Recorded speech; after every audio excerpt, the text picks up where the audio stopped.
जय जय रघुवीर समर्थ। तुटे वाद संवाद त्याते म्हणावे, विवेके अहम भाव याते जिणावे। अहंता गुणे वादनाना विकारी, तुटे वाद संवाद तो हितकारी।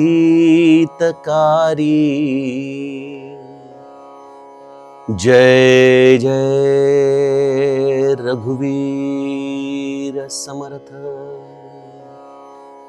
श्रोता वक्ता श्रीराम समर्थ।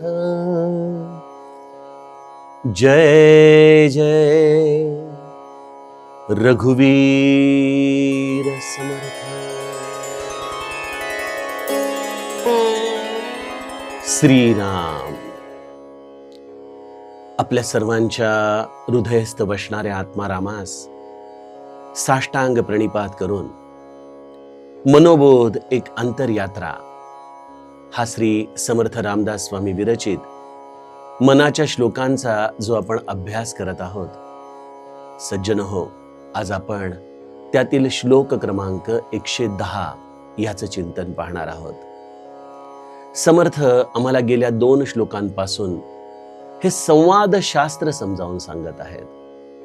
संवाद शास्त्र ही केवळ एक कला नाहीये, हा खरं तर आपल्या वृत्तीचा प्रगटीकरणाचा प्रांत आहे। बघा, मनुष्याच्या अंतरंगामध्ये असलेला द्वेष, मत्सर, निंदा ही कधी ना कधीतरी आपसुकपणे त्याच्या वाणीच्या द्वारे प्रगट होत असते। त्यामुळं वाणीची पवित्रता, वाणीची प्रसन्नता, वाणीची शुद्धता हे जणू काही चित्तशुद्धीचं देखील एक निदर्शक आहेच ना। त्यामुळे संवादशास्त्र हे थेट चित्तशुद्धी अर्थातच परमात्म भेटीचं लक्षण असल्यामुळं या संवादशास्त्राला ज्याने आपल्या जीवनामध्ये अभ्यासलं, जो अंतर्बाह्य या संवादशास्त्राच्या आधाराने आपल्या स्वतःला बदलू शकला, सज्जनो, ही जणू काही साधनेची एक फार मोठी पावती त्याच्या जीवनामध्ये त्याला प्राप्त झालेली आहे। समर्थांनी गेल्या श्लोकामध्ये संवादाच्या दृष्टीने आपल्याला एक अत्यंत महत्वाचं सूत्र सांगितलं। जनी वाद वेवाद सोडून द्यावा, जनी सुख संवाद सुखे करावा, जनी तोची तो शोक संताप हारी, तुटे वाद संवाद तो हितकारी। सज्जनो, आपण रामराज्याची संकल्पना करतो ना, त्या रामराज्याची संकल्पना या श्लोकापेक्षा वेगळी ती काय? जिथं प्रत्येक वादाला एक संवादाची किनार आहे, जिथं प्रत्येक निर्माण होणारा प्रश्न देखील हा एका शीतलतेचाच अनुभव आपल्याला देऊन जातो। प्रभू रामचंद्र आणि कैकेयीचा त्या वनगमनाच्या वेळेचा प्रसंग आपण आपल्या डोळ्यासमोर आणावा। जेव्हा कैकेयी अत्यंत संतापाने, उद्वेगाने रामावरती आरोप करत होती की रामा, तुझ्यावरती राजा दशरथाचं जे प्रेम आहे ना, तेच त्यांच्या या अवस्थेला कारणीभूत आहे। मी तर केवळ 2 वरदानं होती ती मागून घेतली। खरोखर असा प्रश्न जर आपण रामाच्या जागी असताना आपल्याला कोणी विचारला असता तर आपली प्रतिक्रिया काय असते, हा आपण थोडासा अंतर्मुख होऊन विचार करायला हवा। आपण निश्चित म्हटलं असतं की प्रश्न हा निश्चितच राजा दशरथ आणि तुझ्यामधला आहे, त्या आधाराने तू भरताला राज्य मागून घेतलं। कदाचित आमच्यापैकी बहुतांश लोक ह्या प्रश्नाला देखील ऐकून घ्यायला तयार झाले नसते की मी जर ज्येष्ठ पुत्र आहे तर माझंच राज्य असायला हवं। परंतु चला, आपण ते सॅक्रिफाईस, तो त्याग करायला तयार असाल तरी एक गोष्ट मात्र आपल्या मनामध्ये निश्चित आली असते की आई, भरताला राज्य दिलंस हे ठीक आहे, राजा दशरथाने तुला वरदानं दिली होती ते ठीक आहे, पण या सगळ्या प्रश्नांमध्ये माझं वनामध्ये जाणं आलं कुठून? मला 14 वर्षाची ही खऱ्या अर्थाने एवढी घनघोर शिक्षा कशासाठी? काय चुकलंय माझं? पण माझ्या रामाने यापैकी काहीही विचारलं नाही. आणि रामाने एकच गोष्ट आईला सांगितली की सुनु जननी सोई सुत बडभागी, जो पितु मातु बचन अनुरागी. आई, खऱ्या अर्थाने तो पुत्र बडभागी अर्थात भाग्यवान आहे, जो आपल्या आई वडिलांच्या वचनाचं अनुगमन करतो. तू मला वनामध्ये जायला सांगितलंस, यामध्ये निश्चितच माझं कल्याण सामावलेलं आहे. आणि वाह, माझा भरत गादीवरती बसणार, मी वनामध्ये जाऊन ऋषी मुनींचे आशीर्वाद घेणार. खरोखर आई, तू माझ्या हिताची, माझ्या कल्याणाचीच गोष्ट मला सांगत आहेस. सज्जनो, ही प्रभू रामचंद्रांची संवाद कला कुठं, आणि आज इंच इंच भूमीवरून दोन भांडणारे भाऊ कुठं, कोर्टामध्ये जाऊन एकमेकांवर हमरी तुमरीने असलेल्या वडिलोपार्जित इस्टेटसाठी भांडणारे नातेवाईक कुठं. या सगळ्याचा विचार केला की लक्षात येतं की संवाद हा जीवनाचा किती महत्वाचा अविभाज्य असा घटक आहे. ज्याला हे संवाद शास्त्र कळालं, त्याच्यासाठी रामराज्य हे दूर राहिलं नाही बरं. आणि मी आपणास सांगतो की रामराज्य हे कधी पूर्णत्वाने घडू शकत नाही. अहो, जेव्हा प्रत्यक्ष राजा राम गादीवरती होता, तेव्हा देखील कोणीतरी एक असमाधानी, वितुष्ट आणणारा परी तिथं होताच ना. त्यामुळे रामराज्य ही संकल्पना ज्याची त्याने आपल्या अंतरंगामध्ये निर्माण करायची आहे, ज्याच्या हृदयामध्ये अपार समाधान आहे, तोच संवादी होऊ शकतो. त्याच्यासाठीच रामराज्य प्रगट होऊ शकतं. आणि असं रामराज्य हे ज्याचं त्याने स्वतःच्या हृदयामध्ये निर्माण करायचं असतं. रामराज्याची ही एक खूण आहे की तो जीव अत्यंतिक संवादी होतो. पण आज हे रामराज्य, जे खरं तर विवेकाच्या आधाराने विचार केला तर मला प्रस्थापित करता येण्यासारखं आहे. आपण बघा, शास्त्र जाणतो. शास्त्रामध्ये काय म्हटलंय की हे सगळं जीव हे जणू काही ममई वांशो जीव लोके जीवभूत सनातः, तोच प्रत्येकाच्या हृदयामध्ये वसतीला आहे. मग त्याच्यामध्ये आणि माझ्यामध्ये खरं तर काही भेद नाही. शास्त्र सांगतं की ही अभेद वृत्ती निर्माण होणं म्हणजेच आत्मानुभव आहे. पण ही अभेद वृत्ती आमची तयार होत नाही. आम्हाला सगळं कळतं पण वळत नाही. त्यामुळे आम्ही संवादी होऊ शकत नाही. मी माझं आणि तू तुझं ही भूमिका जिथपर्यंत आहे, तिथपर्यंत संवाद हा केवळ हॉस्पिटॅलिटी मॅनेजमेंट आहे. तोपर्यंत हा संवाद केवळ एक साखर पेरणी आहे, वरवर गोड बोलणं आहे. संवाद हे जर चित्त शुद्धीचं प्रतीक हवं असेल तर सज्जनो, तिथं हा अभेदत्व आपल्या हृदयामध्ये प्रस्थापित झालं पाहिजे. पण या अभेदत्वाला जर काही आड येत असेल तर तो आहे प्रत्येक जीवाच्या हृदयामध्ये वास करणारा अहंकार. आणि समर्थ नेमकं आम्हाला या संवादाच्या आड येणारं सगळ्यात प्रधान बाध्यता, सगळ्यात प्रधान दोष आमच्यातला सांगतोय की आम्हाला जर कशामुळं आज संवादी होता येत नसेल तर तो आमच्या अहंकारामुळं आम्ही संवादी होऊ शकत नाही. तुटे वाद संवाद त्याते म्हणावे, विवेके अहंभाव याते जिणावे. कशाला म्हणावं संवाद? जिथं विवेकाने आपल्याला आपला हा अहंभाव गिळून घेता येतो. खरोखर सज्जनो, आम्हाला या सगळ्या गोष्टी कळतात, पण आमचा विवेक क्षीण असल्यामुळं आम्हाला या अहंकाराला काही केल्या गिळता येत नाही. ही उर्मी कशी आहे माहिती का? मी आपल्याला आधी देखील उदाहरण दिलंय की आमच्यापैकी कोणालाही गॅसवर तापायला ठेवलेलं दूध ओतू जाऊ द्यायचं नसतं. पण आजपर्यंत अशी कुठलीही माता भगिनी नसेल की जी अगदी खात्रीने सांगेल की आजपर्यंत माझं दूध कधीही ओतू गेलेलं नाही.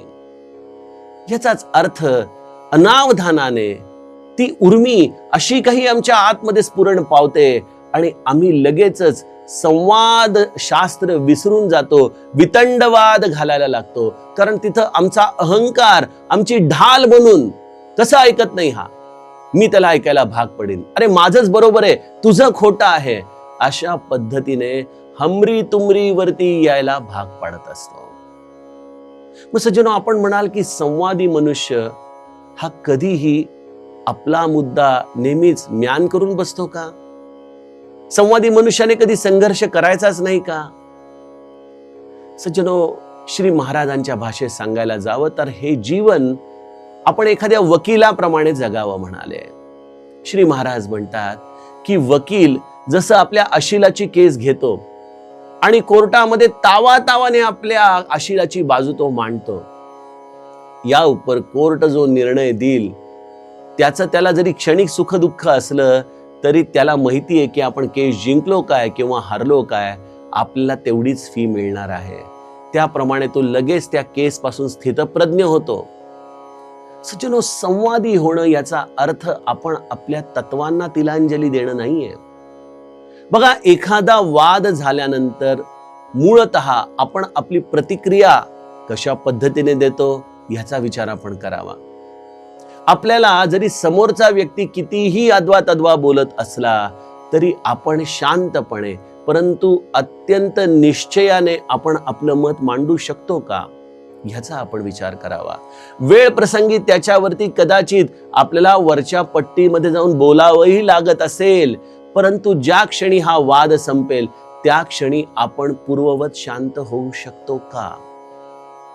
अशा पद्धतीने जर आपण आपल्या संवाद कलेचा अभ्यास केला तर लक्षात येतं की यापैकी तिन्ही गोष्टी आपल्याला जमत नाहीत. समोरच्या व्यक्तीने थोडा जरी खोडसाळपणा केला तर लगेच आपला आवाज टिपेला जातो. आपण शांत होऊ शकत नाही. आपण त्या व्यक्तीच्या विषयी कित्येक तास नव्हे कित्येक दिवस त्या प्रसंगाचा विचार करत झुरत राहतो, घुसमटत राहतो. सज्जनो, हे सगळं काही आम्हाला विवेकाच्या आधाराने गिळता यायला पाहिजे. म्हणजे काय करायला पाहिजे? आता उदाहरणार्थ, आता तर शाळेमध्ये शिक्षकांच्या छड्यांचा मार लागत नाही, ती गोष्ट वेगळी आहे. परंतु बऱ्याचदा ते शिक्षक जेव्हा जुन्या काळी जेव्हा आपल्याला अगदी कडक शिस्त असायची तेव्हा पाठीमध्ये येऊन 2 धपाटे घालायचे. पण कधीही त्या धपाटे घातलेल्या मुलाच्या विषयी त्यांच्या मनामध्ये राग नसायचा. बघा, ते त्यांचं ड्युटी करत असतात, त्यांचं कर्तव्य करत असतात. त्याप्रमाणे या विवेकाच्या आधाराने आम्हा मंडळींना आपलं कर्तव्य काय आहे आणि आपली आसक्ती काय आहे याचा विचार करता येणं हा विवेकाने आपला अहंकार गिळण्यासारखा आहे. एक आई वडील म्हणून चांगले संस्कार करणं आपल्या मुलाबाळांवर ही आपली खऱ्या अर्थाने गरज आहे, आपलं कर्तव्य आहे. आणि त्या कर्तव्यापोटी आपण आपल्या मुलांना कदाचित रागवावं लागला तर रागावं, पहिले तर गोड बोलून. आणि मी एक आपणास सांगू का की घरामध्ये आजची ही जी सो कॉल्ड जेन झी पिढी आहे ना, ते सांगून ऐकत नाहीत. त्यांच्या समोर जर तुमचं आचरण तसं असेल ना तर ते बऱ्याच वेळेला त्या गोष्टीला लगेच ग्रहण करायला तयार होतात. आपण काय करतो की आपण त्या पद्धतीने वागत नाही, पण आपली अपेक्षा आहे की आपल्या मुलांनी तसं वागावं. असं होत नाही. आपण देखील इथं विवेकाने विचार करावा की आपण तसं वागतो आहोत का? तसा जर आपला जगण्याचा क्रम असेल तर आपल्याला तो सांगण्याचा अधिकार देखील येतो. मग आपण सगळ्यात प्रधानतः ही गोष्ट विचारात घ्यावी की आपण आपल्या मुलाला जे सांगत आहोत ते आपण आपलं कर्तव्यापोटी सांगत आहोत का आसक्तीपोटी सांगत आहोत. कर्तव्यापोटी सांगताना कधीच वादविवाद करण्याची गरज नाही. मी तुला तुझ्या हिताचं सांगतोय, तुला जर पटत असेल तर तू घे, अन्यथा तू तुझं जीवन जगायला मोकळा आहेस. हे कर्तव्याची सीमा आहे. पण आसक्तीची सीमा काय आहे की तुला किती वेळा सांगावं, तुला कळत कसं नाही. आणि मग इथून हा वादविवाद पराकोटीला जातो. घरामध्ये अनेक प्रकारचे संघर्ष आपल्याला तिथं होताना दिसतात. कारण एकच आहे की विवेकाने कर्तव्यामधून कधी आसक्तीमध्ये प्रवेश केला हे आपल्यालाच कळत नाही. हा प्रेमाचा पाश, त्या व्यक्तीने आपलं ऐकावं हा अट्टहास, यामुळे सज्जनो आम्ही आमचं संवाद शास्त्र खऱ्या अर्थाने विसरून जातो आणि त्याचा त्रास होतो आम्हाला. विवेके अहंभाव याते जिणावे, या सगळ्या वादाचं कारण आहे अहंता गुणे वाद नाना विकारी. मला असं वाटतंय अरे मी तुझ्याहून जास्त शिकलोय, मी तुझ्याहून जास्त पावसाळे बघितलेत, मी तुझा बाप आहे, मी तुझ्याहून ज्येष्ठ आहे, या अधिकाराला आम्ही प्रस्थापित करायला जातोय. आम्ही आमची कर्तव्याची भूमिका विसरून आसक्तीच्या भूमिकेमध्ये जातोय. तो तसं का वागत नाही, यामुळं मग आमच्या अंतःकरणामध्ये अनेक प्रकारचे वाद सुरू होतात बघा. आणि जगातल्या सगळ्या वादाचं मूळ इथं आहे. अहंता गुणे वाद नाना विकारी. आणि इथं वाद केवळ शाब्दिक राहत नाही. बऱ्याचदा आपण बघतो की मित्रांमध्ये, समाजामध्ये हे वाद इतके पराकोटीला जातात की ते हातघाईच्या प्रसंगामध्ये जातात. वेळ प्रसंगी शस्त्र उचललं जातं, वेळ प्रसंगी रक्त वाहिलं जातं, लोकांचे खून पाडले जातात. सज्जनो, हा सगळा तो अहंकारच आहे जो पहिल्यांदा वादामध्ये परावर्तित होतो आणि वादामधून तो संघर्षामध्ये जातो. संघर्षामधून तो मनुष्य कुठली तरी अशी कृती करून बसतो, त्याच्या मागे केवळ असतो तो अहंकार. अनेकदा बघा, ज्यांना जन्मठेप झालेली असते अशी लोक आयुष्यभर पश्चाताप करत असतात, कारण त्यांना तो तेवढा एक क्षण जिंकता येत नाही. ज्या क्षणी त्यांनी अतताई कृत्य केलं, ते अतताई कृत्य त्यांना ते सहज टाळता आलं असतं, पण ते कृत्य त्यांना टाळता येत नाही. तिथं विवेक कमी पडतो. खरंच सज्जनो, संताचा संग, साधनेचा निरंतर हव्यास कशासाठी हवा, की ज्याच्यामुळं आमचा विवेक पुष्ट होत राहील. आम्ही आमच्या विवेकाला नेहमी अशा पद्धतीने संरक्षित ठेवूत की तो विवेक आम्हाला कधीही आतताई कृती करू देणार नाही. हा विवेक हे खऱ्या अर्थाने संवाद शास्त्राचं संरक्षक कवच आहे. विवेकामुळे आणखीन एक गोष्ट होते. विवेक आमचे संस्कार आम्हाला कधी सोडू देत नाही. समोरचा मनुष्य जरी कितीही पातळी उतरून खाली आला ना, तरी विवेकी मनुष्य कधीही आपल्या शब्दांना त्याच्या पातळीवरती येऊ देत नाही. ही सज्जनो, आपल्या सर्वसामान्यांनी संवाद शास्त्रासाठी सांभाळावयाची एक अत्यंत महत्वाची गोष्ट आहे. हा संवाद मनुष्याला आपल्या चित्तशुद्धीसाठी अत्यंत गरजेचा आहे. कारण आपण देखील जर असे वादविवादी झालो, आपण देखील आपल्या वाणीच्या आधाराने अशा काही गोष्टी बोलून गेलो की ज्या बोलल्यानंतर मनुष्याला फार पश्चाताप होतोय, फार त्रास होतोय. आणि खरोखर ज्या वाणीने त्या भगवंताचं नाम घ्यायचं, त्या वाणीने अर्वाच्य शिव्या देणं, एखाद्याला अगदी घालून पाडून बोलणं, एखाद्याचा अपमान करणं, या सगळ्या गोष्टी हा मनुष्याला नेहमीच त्रास देणारे आहेत. कारण अहंता गुणे वाद नाना विकारी. असा हा अहंकार आम्हाला प्रत्येक वेळेला वेगवेगळ्या प्रकारच्या विकारांमध्ये परावर्तित होताना दिसतो. कित्येकदा लोक तिथं विवेक या रूपाला समजून मौन धारण करतात, बोलत नाहीत, परंतु त्या मौनामध्ये देखील एक प्रचंड मोठा मत्सराचा दाह त्यांच्या हृदयामध्ये त्यांना त्रास देत राहतो. मनुष्याची ही अशी अवस्था आहे की मौन राहणं याचा अर्थ शब्द गिळणं होत नाही. शब्द गिळण्याची ही जी अवस्था आहे, तिथं मनुष्य हा अंतर्बाह्य संवादी राहतो. त्याच्या आतमध्ये देखील ती संवादाची कला कधीही तुटत नाही. आणि त्यामुळं मनुष्याला या समाज जीवनामध्ये, प्रपंचामध्ये राहत असताना आणि तसंच आपल्या अंतरंगामध्ये देखील स्वतःशी बोलत असताना स्वतःचा विवेक निरंतर जागृत ठेवावा लागतो. आणि विवेकाला पुष्ट करणारं साधन आहे भगवंताचं नाम. आपल्या रामरायाला सदैव आपण आपल्या समोर ठेवावं, त्याचा आठव ठेवावा, त्याचं चारित्र्य, त्याचं चरित्र, त्याची संवाद कला नेहमीच आपल्याला एक संवादाचं उत्तम आदर्श उदाहरण समोर ठेवून राहते. खरोखर राम नाम घेणं म्हणजे त्या रामाला आपल्या जीवनामध्ये उतरवणं आहे. अशी संवाद कला आपण प्रभू रामचंद्रांच्या या निरंतर स्मरणाने प्राप्त करावी आणि आपल्या जीवनाला देखील या परमार्थाच्या एका विलक्षण अशा क्षेत्रामध्ये घेऊन जावं, जिथं आत्मानुभव तुमची वाट पाहत असतो. असं हे परम वैभवाचं शास्त्र आहे संवाद. आपण देखील या संवाद शास्त्रावरती विचार करतच असाल तेव्हा आपल्या प्रतिक्रिया, आपले प्रश्न, आपल्या कमेंट्स जरूर झी24 तासच्या कमेंट बॉक्समध्ये लिहित राहा. उद्याच्या सत्रामध्ये आपण पुढील संवाद शास्त्राचं एक सूत्र श्लोकाच्या आधाराने समजून घेण्याचा प्रयत्न करूयात. जानकी जीवन स्मरण. जय जय राम. जय राम.